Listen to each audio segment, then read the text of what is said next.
Hello दोस्तों, स्वागत है आपका ब्रह्मास्त्र क्लासेस में। उम्मीद करते हैं कि आप लोग अच्छे होंगे। तो आज हम इस वीडियो में बताने वाले हैं जो कि भारत का सबसे बड़ा एक पद है, हमारा जो है राष्ट्रपति।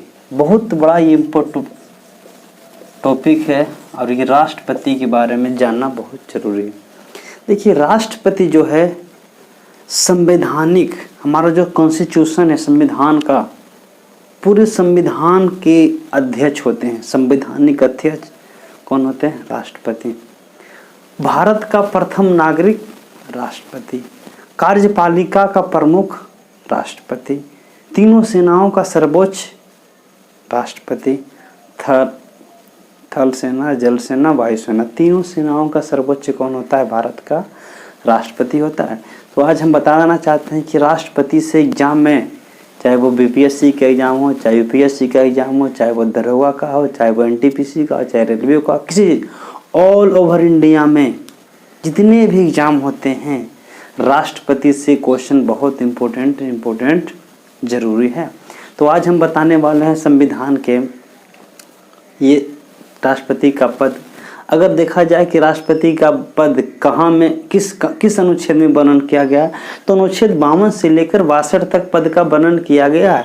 राष्ट्रपति का पद जो लिया गया अमेरिका के संविधान से लिया गया है, क्योंकि हमारा जो संविधान बनाया गया था, जब हमारा संविधान सभा का जो प्रथम बैठक हुआ था 9 दिसंबर 1946 को, दिल्ली के जो है कि ये हमारा एक चैम्बर्स ऑफ कॉमर्स कॉलेज में हुआ था 9 दिसंबर 1946 में। संविधान सभा का प्रथम बैठक कब हुआ था? 9 दिसंबर 1946 को। ठीक है, तो वहीं पर जो हमारा जब बैठक हुआ था तो बहुत सारे जो पद जो है लिए गए हैं, बहुत सारे देश से कॉपी और पेस्ट किया गया। मतलब अगर हमारा संविधान जो बनाया गया है वो अन्य देशों से मतलब जो क्या किया गया, मतलब अच्छे बात को एक बहुत बड़ा जो है और जो है लिखित संविधान बनाया गया। और हम लोग को गर्व से कहना पड़ता है विश्व का सबसे बड़ा लिखित संविधान है तो किसका है? इंडिया का है। तो आज हम बताने वाले हैं राष्ट्रपति, जो कि हमारा ये राष्ट्रपति का पद कहाँ से लिया गया है? तो अमेरिका से लिया गया। कहाँ से लिया गया है? अमेरिका के संविधान से लिया गया। अब अगर हम बात करने वाले हैं राष्ट्रपति पद का अनुच्छेद कहाँ से कहाँ तक वर्णन किया गया है, ये अनुच्छेद 52 से लेकर 62 तक किया गया। अगर राष्ट्रपति का पद पूछेगा अनुच्छेद कितना में वर्णन है, तो 52 में। अगर यही क्वेश्चन पूछेगा उपराष्ट्रपति का वर्णन कितना अनुच्छेद में है, तो उपराष्ट्रपति का अनुच्छेद अगर पूछेगा तो हो जाएगा 63। 52 में 11 जोड़ देना है, तो 52 + 11 कितना हो जाएगा? 63। और यही हमारा भारत का राष्ट्रपति के बाद उपराष्ट्रपति, और उपराष्ट्रपति का जो है उसके बाद हमारा होता है प्रधानमंत्री, प्राइम मिनिस्टर। ये अनुच्छेद इसमें 11 जोड़ दीजिए तो हो जाएगा 74। यानी प्रधानमंत्री किस अनुच्छेद में वर्णन किया गया है? हमारा 74। ठीक है, तो आज हम बताने वाले हैं राष्ट्रपति को स्पेशल पढ़ेंगे। ये बहुत बड़ा पार्ट है और इसको उम्मीद करते हैं कि अगर वीडियो थोड़ा सा लॉन्ग हो जाएगा, ठीक है, ध्यानपूर्वक सुनेंगे तो अनुच्छेद का जो वर्णन किया गया है, किस अनुच्छेद में किया गया? राष्ट्रपति का जो स्पेशल है तो 52 से लेकर 62 अनुच्छेद तक, आर्टिकल नंबर 52 से लेकर 62 तक। ठीक, 52 से लेकर 62 तक किस पद का वर्णन किया गया? राष्ट्रपति पद का। अब राष्ट्रपति का कुछ अनुच्छेद है 52 से 62 के बीच में, इसको इम्पोर्टेंट है। जरा पूछेगा कार्यपालिका का शक्ति किस अनुच्छेद में है, तो 53 अनुच्छेद में है।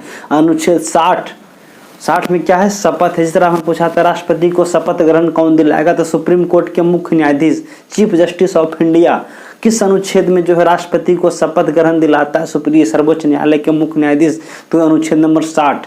अगर हमारा मान लीजिए योग्यता, राष्ट्रपति बनने के लिए क्या क्या योग्यताएं होने चाहिए, ये अनुच्छेद 58 में लिखा हुआ है।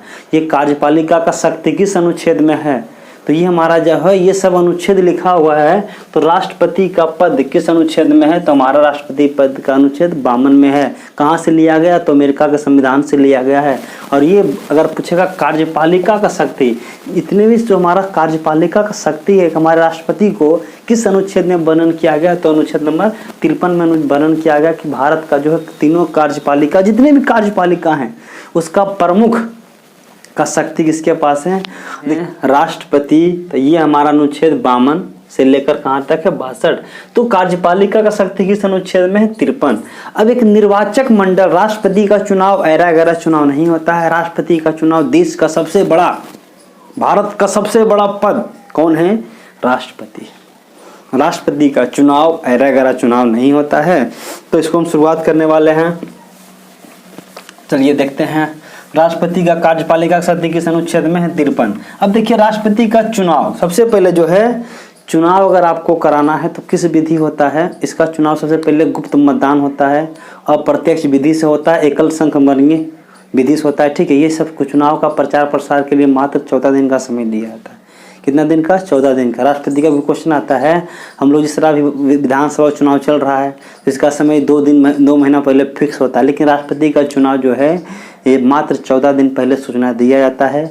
और इसमें जो है एक निर्वाचक मंडल बनाया जाता है। निर्वाचक मंडल क्या होता है? निर्वाचक मंडल में लोकसभा के निर्वाचित सदस्य, राज्यसभा के निर्वाचित सदस्य, विधानसभा के निर्वाचित सदस्य, इसमें विधान परिषद भाग नहीं लेते। याद रखिएगा, निर्वाचक मंडल में बहुत बार क्वेश्चन आता है, निर्वाचक मंडल के अंतर्गत कौन कौन आता है? या जो है राष्ट्रपति का जो चुनाव जो एक सामूहिक रूप से जो भाग लेता है उसी को कहते हैं निर्वाचक मंडल। तो निर्वाचक मंडल, राष्ट्रपति का चुनाव के लिए निर्वाचक मंडल का व्यवस्था किया गया है। अब इसमें आता है लोकसभा,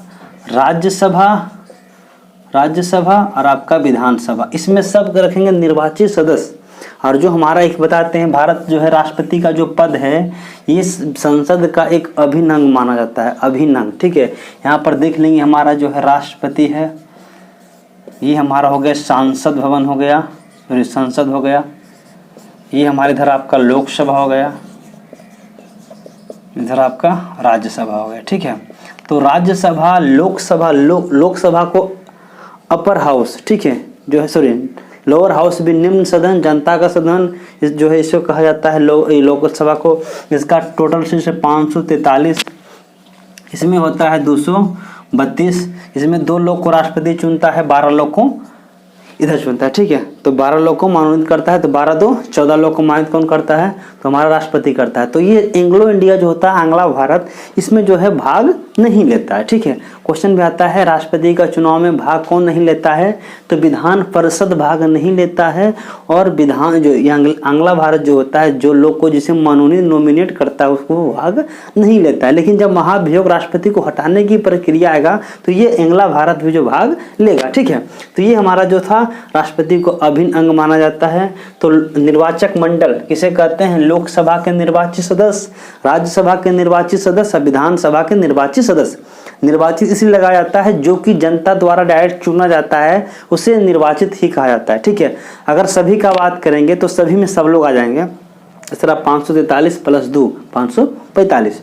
अब यहाँ पर है चुनाव की प्रक्रिया। चुनाव की प्रक्रिया जो है जिस तरह भारत का चुनाव की प्रक्रिया किस विधि से? राष्ट्रपति का चुनाव में जो है अगर जो भी लोग खड़े होते हैं, प्रत्याशी खड़े होते हैं, उसे जमानत राशि के रूप में 15,000 रुपये जमा करना पड़ता है। कितना जमा करना पड़ता है?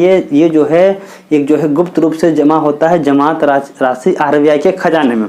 अगर कुल वोट का जो है 1/6 बहुमत नहीं आया, कुल वैध मतों का 1/6 बहुमत अगर नहीं आया तो आपका जमानत राशि जब्त कर लिया जाएगा। आपका आता है कितने बहुमत नहीं आने पर जमानत राशि जब्त हो जाता है। तो मान लीजिए सर आपका 100 वोट था, 100 में 1/6 तो जोड़ लेंगे आपका जो है 1 6 6 36 लगभग 17 से अगर कम वोट आया तो आपका जिस तरह हमारा जो है लोकसभा राज्यसभा तीनों मिलाकर जो इसका विभिन्न सीट होता है तो कुल सीट का जो कुल वैध मतों का जो है 101/6 बहुमत नहीं आने पर जमानत राशि जब्त हो जाता है। देखिए अब एक क्वेश्चन आता है राष्ट्रपति का चुनाव संबंधित मामला, अगर किसी प्रकार का मामला हो गया तो दोनों पक्ष अगर मान लीजिए विवाद हुआ किसी प्रकार को, तो राष्ट्रपति और उपराष्ट्रपति चुनाव संबंधित मामले किसी प्रकार का मामला ये कहाँ जाएगा? तो ये सब मामला जो जाता है उच्चतम न्यायालय। कहाँ जाता है? उच्चतम न्यायालय, जिससे कि हमको कहते हैं सुप्रीम कोर्ट। उच्चतम न्यायालय कहाँ है? तो नई दिल्ली में। उच्चतम न्यायालय का बात आया तो भारत का सर्वोच्च न्यायालय दिल्ली में है, ठीक है। जबकि हमारा जो हाई कोर्ट का बात किया जाता है तो हाई कोर्ट एक हर एक राज्य में होता है। या दो, जिस तरह हमारा बिहार हाई कोर्ट पटना है, उत्तर प्रदेश का हाई कोर्ट इलाहाबाद में है, मध्य प्रदेश का हाई कोर्ट जबलपुर में है, गुजरात का अहमदाबाद में। तो उसी प्रकार ये हमारा सुप्रीम कोर्ट भारत में सिर्फ एक है, जो कि सर्वोच्च न्यायालय, जो कि हमारा कहाँ है अभी, नई दिल्ली में। ठीक है, तो हम ये सब चुनाव संबंधित मामले कहाँ जाता है, सुप्रीम कोर्ट में। तो चुनाव की प्रक्रिया जो होता है, इसका मतदान होता है जो गुप्त मतदान होता है, ठीक है, और इसका मतदान जो होता है अप्रत्यक्ष विधि से। और इस चुनाव का जो है राष्ट्रपति का जो चुनाव किस महीने में होता है, याद रखेंगे, राष्ट्रपति का चुनाव होता है जुलाई महीने में होता है। किस महीने में होता है, जुलाई महीना में। हमेशा जो है, जब नीलम संजीव रेड्डी जो हुआ था 25 जुलाई से ही आपका जो है कंटिन्यूस का जो है लगातार हर एक जुलाई के महीने में जो है इसका चुनाव होता है। ठीक है, अब हमारा जो है 56 चुनाव का प्रक्रिया हो गया, खूब बंदा लेकल संकमरिए 55। अब हमारा है 56 क्या कहता है, राष्ट्रपति का कार्यकाल। ऐसे सामान्यतः राष्ट्रपति का कार्य लगभग 5 वर्ष का होता है, सभी लोग का, सिर्फ राज्यसभा के सदस्य को छोड़कर। राज्यसभा के सदस्य को छोड़कर इसका कार्यकाल 6 वर्ष होता है। बाकी सब प्रधानमंत्री, लोकसभा, उसके बाद राष्ट्रपति, उपराष्ट्रपति, चाहे मुख्यमंत्री, चाहे विधानसभा, जितना भी कार्यकाल है, विधान परिषद और राज्यसभा को छोड़कर उसका कार्यकाल जो होता है 6 वर्षों का होता है। ठीक है, तो यहाँ पर हम बता रहे हैं इसका कार्यकाल, यानी पद का जो अवधि का वर्णन किया गया है, इसका कितना साल किया गया है, 5 वर्ष। तो 5 वर्ष सामान्यतः इसका कार्यकाल 5 वर्ष होता है। ठीक है, अब सामान्यतः कार्यकाल अगर होता है, उसके बाद हमारा जो है 57 में किया गया है पुनः निर्वाचन। राष्ट्रपति के संबंधित में किसी तरह का विवाद आता है तो पुनः दोबारा निर्वाचन हो सकता है, दोबारा चुनाव हो सकता है। ठीक है, तो हमारा है 58 में क्या दिया गया, योग्यता। जिस तरह हमारा जो है भारत का, आप लोग को भी मान लीजिए ग्रुप डी का फॉर्म निकलता है, दरोगा का फॉर्म निकलता है, चाहे बीपीएससी का फॉर्म निकलता है, तो उसमें जब एलिजिबिलिटी आपका नहीं रहेगा तो आप फॉर्म नहीं भर सकते। उसी प्रकार राष्ट्रपति का हमारा जो है बनने के लिए योग्यताएं होनी चाहिए। पहला कंडीशन कहता है भारत का नागरिक होना चाहिए, भारत का नागरिक होना चाहिए। उम्र सीमा 35 वर्ष से कम नहीं होना चाहिए, पूरा 35 वर्ष होना चाहिए, उससे कम नहीं। इसका अधिकतम उम्र सीमा वर्णन नहीं किया गया, अधिकतम कोई सीमा नहीं है, न्यूनतम 35 वर्ष होना चाहिए। और भारत का, जिस तरह हमारा संविधान में कहता है कि भारत का जो अनगिनत बार राष्ट्रपति, प्रधानमंत्री, लोकसभा, राज्यसभा, मुख्यमंत्री कई बार आप पद पर खड़ा हो सकते हैं, लेकिन जिस तरह अमेरिका का संविधान में है 2 बार से ज़्यादा आप खड़ा नहीं हो सकते हैं। ये हमारा तो अमेरिका के संविधान में। ठीक है, अब यहाँ पर कहता है तो योग्यता हो गया, भारत का नागरिक होना चाहिए, तो ये हमारा जो है, और लोकसभा के या राज्यसभा का सदस्य भी आपको हैं तो आप भारत के राष्ट्रपति बन सकते हैं। दिवालिया नहीं होना चाहिए, पिलपिला नहीं होना चाहिए। तो सिंपल बात होता है सबका, दिवालिया मतलब कि बैंकरप्ट, किसी प्रकार बैंक में लोन नहीं होना चाहिए। पिलपिला यानी आपका शारीरिक रूप से संतुलन सही होना चाहिए, सरकारी पद पर लाभ नहीं होना चाहिए। ये सब तो आपका सिंपल बात होता है। ठीक है, तो ये हमारा अगला है 60 से शपथ। भारत के राष्ट्रपति को शपथ ग्रहण कौन दिलाता है, तो भारत के राष्ट्रपति को शपथ ग्रहण दिलाता है उच्च न्यायालय के, जिसे कहते हैं chief justice of India. Chief justice of India supreme court के मुख्य न्यायाधीश, सुप्रीम कोर्ट के मुख्य न्यायाधीश। और इनको शपथ ग्रहण कौन दिलाता है, तो सुप्रीम कोर्ट के मुख्य न्यायाधीश। ठीक है, सर्वोच्च न्यायालय के मुख्य न्यायाधीश। शपथ किस अनुच्छेद में दिया गया, तो 60 में दिया गया। अब यही क्वेश्चन पूछेगा, अब राष्ट्रपति को शपथ ग्रहण दे दिया, कार्यकाल भी हो गया, योग्यता भी हो गया, चुनाव भी हो गया, सब कुछ हो गया, तो इसका वेतन कहाँ से मिलता है, तो केंद्र के संचित निधि से। केंद्र सरकार के केंद्र का अगर पूछेगा संचित निधि किस अनुच्छेद में वर्णन किया गया है, तो 266। केंद्र का संचित निधि देखिए, इस तरह हमारा राज्य का संचित निधि, तो राज्य का संचित मतलब राज्य के खजाने से, केंद्र का संचित निधि केंद्र के खजाने से। तो केंद्र का खजाना संचित निधि किस अनुच्छेद में, 266 अनुच्छेद में। यही क्वेश्चन पूछेगा राष्ट्रपति को वेतन कितना मिलता है, तो भी वर्तमान का जो वेतन है 5 लाख है। कितना है, 5 लाख। पहले जो हमारा पुराना वेतन था 1.5 लाख था, नया वेतन जो हमारा 5 लाख हो गया। ये 7वां वेतन के अनुसार है। ठीक है, और इसका जो है वेतन में अभी किसी प्रकार का टैक्स नहीं लगता है, जो है टैक्स निःशुल्क रहता है। ठीक है, ये भारत का प्रथम व्यक्ति ऐसा है कि इसके मंथली में टैक्स नहीं लगता है, 5 लाख जो है मिलता है। ठीक है, अब इसी पर है, अगर आपको राष्ट्रपति बन गए, वेतन में सब कुछ हो रहा है, और ये हमारा जब महाभियोग लगाने, यानी राष्ट्रपति को किस आधार पर हटाया जा सकता है। महाभियोग शब्द का प्रयोग ओनली राष्ट्रपति के लिए किया गया कि अगर राष्ट्रपति, अगर आप संविधान के विरुद्ध, संविधान के खिलाफ, संविधान से बाहर जा रहे हैं, तो ऐसा भी नहीं है कि अगर आप राष्ट्रपति बन गए हैं तो जो इच्छा आएगा वो करिएगा, जो मन में आएगा वो करिएगा, नहीं। और यही राष्ट्रपति जो एक सिग्नेचर जब कर देता है तो इसके सिग्नेचर से कानून, अधिनियम और ये हमारा नियम बन जाता है। कोई भी अगर ये राष्ट्रपति है, लोकसभा में कोई कानून आया, राज्यसभा में जब कानून आ गए, दोनों विधेयक पारित जब कर दिया तो राष्ट्रपति जिस हस्ताक्षर कर देगा तो वो बन जाएगा कानून, बन जाएगा वो नियम, वो बन जाएगा अधिनियम। तो राष्ट्रपति अगर आपने, तो राष्ट्रपति पर महाभियोग लगाना बहुत गहरे की बात है, ठीक है, बहुत सराहनीय बात हो जाती है। तो राष्ट्रपति पर महाभियोग जब लगाया जाता है तो सबसे पहले 14 दिन पहले सूचना देना। राष्ट्रपति को महाभियोग लगाने से पहले 14 दिन पहले सूचना देना होगा कि आपने गलत काम किया है, 14 दिन पहले सूचना दे दीजिएंगे, ठीक है। अब अगर 14 दिन रहते उन्होंने अगर पद त्याग पत्र दे दिया तो सही है। और त्याग पत्र किसको देंगे? राष्ट्रपति, उपराष्ट्रपति को। अगर समय रहते सूचना दे दिया तो जब राष्ट्रपति पर अभी महाभियोग लगाना है तो महाभियोग लगाने के लिए लोकसभा या तो राज्यसभा में, और दोनों सदनों का 1/4 बहुमत होना चाहिए। कितना बहुमत होना चाहिए? 1/4 बहुमत। तो राष्ट्रपति पर महाभियोग लगाने के लिए कितना बहुमत चाहिए? 1/4 बहुमत चाहिए। तो 1/4 बहुमत है, ये 1/4 दोनों सदनों का। तो मान लीजिए इसे 543 है, तो 543 का 1/4 तो आपको हो जाएगा 1, 2, 3, 123। 123 लोग कह रहे हैं कि राष्ट्रपति पर महाभियोग लगना है, तो महाभियोग लग सकता है।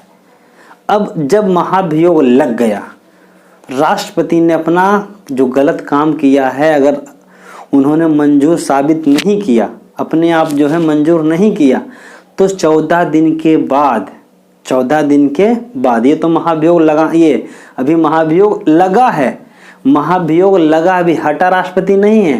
लेकिन जैसे ही राष्ट्रपति पर हटाने की प्रोसेस होगा, जिस दिन हटाया जाएगा उस दिन इसका 2/3 बहुमत चाहिए, लोकसभा राज्यसभा दोनों का, ठीक है।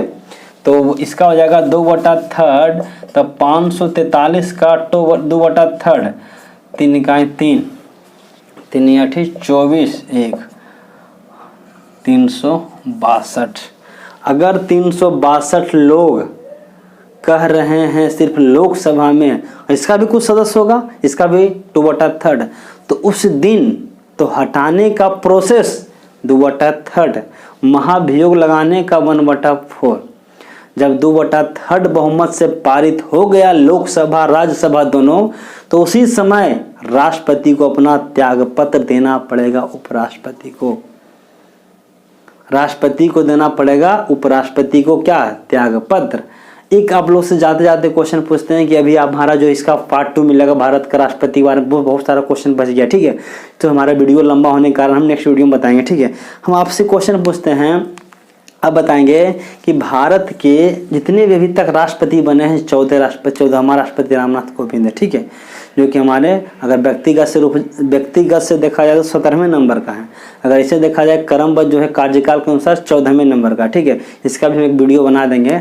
अगर आप लोग बताएंगे कि अभी तक क्या भारत के किसी भी राष्ट्रपति पर महाभियोग लगा है या नहीं लगा, भारत के किसी भी राष्ट्रपति पर महाभियोग लगाया गया है या नहीं लगाया गया, और आखिर लगाया गया है तो किस राष्ट्रपति पर लगाया गया, अब नहीं लगाया गया है तो कमेंट कर कर जल्द से जितना जल्द से जल्द बताएंगे। देखते हैं सबसे पहला कमेंट किन का आता है, ठीक है। चलिए एक नए वीडियो मिलेंगे दोस्तों, धन्यवाद, आपका दिन शुभ हो।